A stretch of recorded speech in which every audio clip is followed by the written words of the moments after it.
महागणपतिं मनसा स्मरामि महागणपतिं మనసా స్మరామి.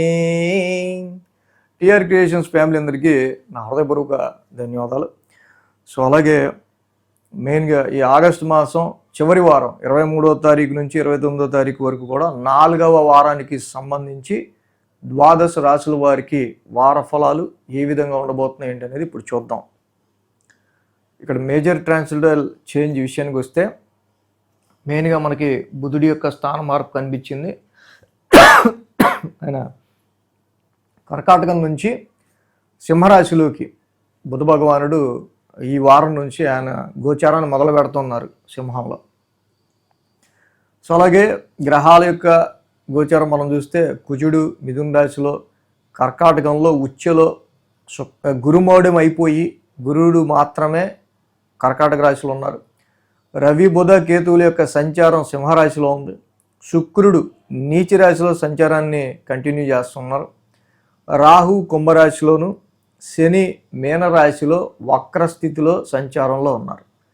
ఈ వారం చంద్రుని యొక్క గమనం మనం గమనించినట్టు కనుక ధనస్సు మకరం కుంభం 3 రాశుల మీదుగా చంద్రుని యొక్క సంచారం కూడా మనం చూడొచ్చు. సో ఈ విధమైన గ్రహగతుల ఆధారంగా మేజర్ ట్రాన్సిటల్ చేంజెస్ అండ్ చంద్రగమనం ఆధారంగా ద్వాదశ రాశుల వారికి సంబంధించి ఈ వారం ఏ విధంగా ఉండబోతుంది అనేది చూద్దాం. సింహరాశి వారికి చూద్దాం. సింహరాశి వారికి సంబంధించి చూస్తే కనుక ఈ వారం ఈ రాశికి యోగిస్తున్న గ్రహాలు ద్వితీయంలో శుక్రుడు, లాభంలో కుజుడు, 2 గ్రహాల యొక్క అనుకూలత ఉంది. దీనిలో ముఖ్యంగా ఏంటంటే ద్వితీయంలో శుక్రుడి యొక్క సంచారం ఉంది. సో శుక్రుడు లాంటి planet very pleasant planet. So అలాంటి ప్లెజెంట్ ప్లానెట్ ధన వాక్ కుటుంబ స్థానంలో ఉంటాం, ఫ్యామిలీకి సంబంధించి కావచ్చు అంటే ప్లెజెంట్ స్పీచ్కి సంబంధించిన విషయాలు కావచ్చు మంచి ఫలితాన్ని ఇస్తాడు. బట్ అక్కడ ఉన్నది కన్యా రాశిలో శుక్రుడు నీచ రాశిలో ఉన్నాడు. సో కాబట్టి ఫైనాన్షియల్గా లిక్విడ్ ఫ్లో ఆఫ్ మనీ బాగానే ఉంటుంది, కానీ వచ్చిన డబ్బులు వచ్చినట్టుగా ఖర్చు అయిపోయే ఆస్కారాలు ఎక్కువ ఉంటాయి. అలాగే very best planet, very friendly planet ఈ యొక్క రాశికి కుజుడు. కుజభగవానుడు అద్భుతంగా లాభస్థానంలో సంచారంలో ఉంటూ ఉన్నారు.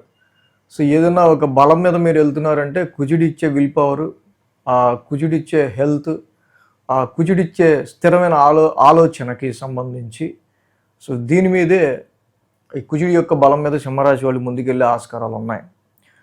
5, 6, 7 స్థానాల మీదుగా చంద్రుని యొక్క సంచారం కూడా ఉంది. సో ఎప్పుడైతే పంచమ స్థానంలో చంద్రుని యొక్క సంచారం జనరల్గానే అంత యోగించదు న్యాచురల్ ట్రాన్సిట్లో.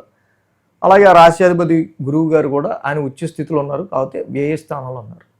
ఎడ్యుకేషన్ రీత్యా కావచ్చు, పిల్లలకి సంబంధించిన విషయాల రీత్యా కావచ్చు, కొన్ని ఎక్స్పెక్టబుల్ అంటే అనుకున్న కొన్ని అవసరార్థం అయ్యే ఖర్చులు ఎక్కువగా కనిపిస్తూ ఉన్నాయి ఈ రాశి వాళ్ళకి. అలాగే లాభస్థానంలో కుజుడి యొక్క సంచారం కూడా జరుగుతూ ఉంది కాబట్టి తగ్గట్టుగా ఖర్చులు అవుతూ ఉంటాయి. దానికి తగ్గట్టుగా మళ్ళీ ఒక ప్రాఫిటబుల్గా గెయిన్ఫుల్గా సిచ్యువేషన్స్ని మార్చుకోవడానికి తగ్గ సత్తువుని ఆ యొక్క పరిస్థితుల్ని మళ్ళీ మీరు వెతుక్కునే ఆస్కారాలు కూడా ఉంటాయి. మంగళ బుధ గురువారాలు చూస్తే షష్టమ స్థానంలో చంద్రుని యొక్క సంచారం.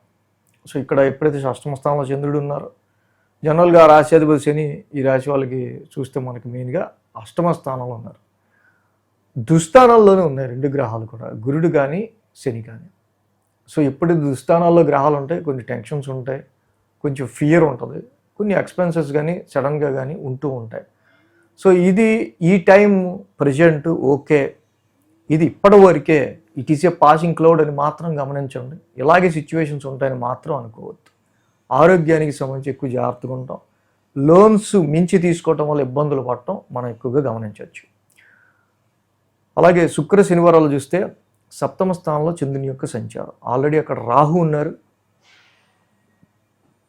అలాగే రాశిలో ఉన్న రవి కానీ బుధుడు కానీ కేతువు కానీ సప్తమంలో రాహు కానీ ఏ ప్లానెట్స్ కూడా వ్యాపారానికి మ్యారిటల్ మ్యాచెస్ చూడడానికి కాంట్రాక్ట్ విషయాల్లో అంత అనుకూలమైన పరిస్థితులు లేవు.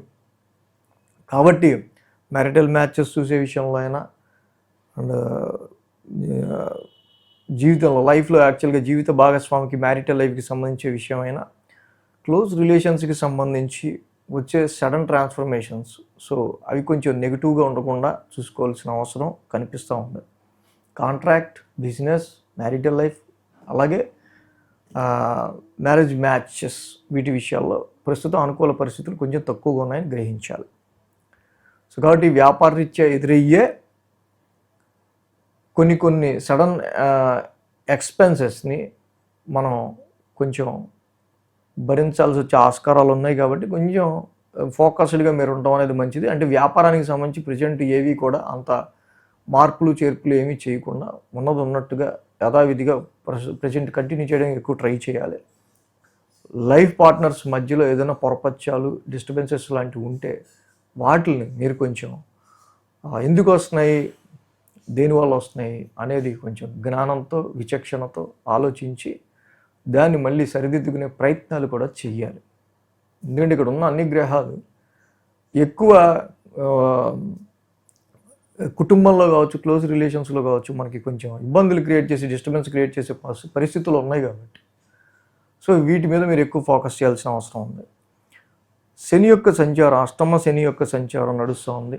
కేజింపావు, నల్ల నువ్వులు, ఒక బ్లాక్ క్లాత్, శనివారం పూట నీలాంజన చక్కగా శనికి తైలాభిషేకం చేసుకుని దానం ఇచ్చుకుంటే మంచిది. నిత్యం నీలాంజన సమావాసం చదువుకోవడం చాలా మంచిది. లాంగ్ టర్మ్ ప్లానెట్స్ గురు శనులు ఇద్దరు అష్టమ వ్యయ స్థానంలో ఉన్నారు. So this is the time is very testing period అనేది గుర్తించాలి. గురువు గారికి కుదిరితే కేజింపావు శనగలోకి ఎల్లో క్లాత్ దానం చేయాలి. సో అలాగే ఈ సింహరాశి వాళ్ళకి సంబంధించి మనం మెయిన్గా చూస్తే కనుక శనికి, గురుడికి కంపల్సరీ నవగ్రహ శాంతి మంత్రాలు డైలీ చదువుకోవడం మంచిది. సో డిస్క్రిప్షన్లో ఆ నవగ్రహ శాంతి మంత్రాలు ఉంటాయి, శనివి, గురుడివి, తప్పకుండా చదువుకోవచ్చు. ఈ వీడియో కనుక మీకు నచ్చినట్లయితే లైక్ చేయండి, షేర్ చేయండి. మరిన్ని అప్డేట్స్ కోసం సబ్స్క్రైబ్ చేయడం మాత్రం మర్చిపోకండి.